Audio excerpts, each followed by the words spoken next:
વલસાડના ગુંદલાવ જીઆઈડીસીમાં આવેલા Mahadev trading marketing નામના ગોડાઉનમાંથી સિગરેટ પેકેટ રોકડા મળી 11,10,445ના મુદ્દામાલની ચોરી થતાં રૂરલ પોલીસ મથકે અજાણ્યા ચોર ઇસમ વિરુદ્ધ ફરિયાદ નોંધાઈ। તારીખ 22 જુલાઈ સોમવારના રોજ 7:30 કલાકે નોંધાયેલી ફરિયાદની આજરોજ બુધવારના મળતી માહિતી મુજબ વલસાડના ગુંદલાવ જીઆઈડીસી ખાતે આવેલી મહાદેવ ટ્રેડિંગ મહાદેવ માર્કેટિંગ ખાતે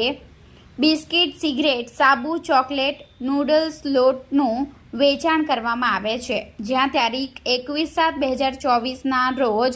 મેનેજર નાગરાજ જગરૂપા રામ ચૌધરી દ્વારા બપોરે 1:30 વાગ્યાના સુમારે અલગ અલગ સિગરેટના કાર્ટૂન આવ્યા હતા, જે ગોડાઉનમાં મુકાવી સાંજના 8:30 વાગ્યે તેઓ પોતાના ઘરે જતા રહ્યા હતા। તારીખ 22/7/2024ના સવારે 7:30 વાગ્યાના સુમારે ટ્રેડિંગ ઉપર તેઓ પહોંચતા ટ્રેડિંગનો મેઇન ગેટનું તાળું તૂટેલું અને ટ્રેડિંગમાં કામ કરતા માણસો પણ આવી ગયા હતા અને તેઓની સાથે મળી મેઇન ગેટથી અંદર પ્રવેશ કરતા ગોડાઉનનું શટર અર્ધ ખુલ્લી હાલતમાં અને નજીક જઈને જોયું તો શટરના તાળા તૂટેલા અને સેન્ટ્રલ લોક કોઈ સાધન વડે કાપેલું નીચે પડેલું જોવા મળ્યું હતું અને અર્ધ ખુલ્લું શટર હોય, જેથી ગોડાઉનની અંદર જઈને જોયું તો સિગરેટના કાર્ટૂન આવ્યા હતા જે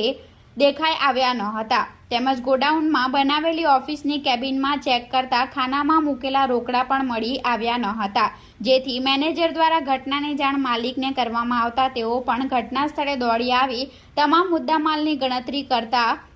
અલગ અલગ પુઠ્ઠાના બોક્સમાં આવેલા અલગ અલગ બ્રાન્ડની સિગરેટ પેકેટ નંગ 15,960 જેની કિંમત 7,36,545 અને રોકડા 3,73,900 મળી કુલ 11,10,445ની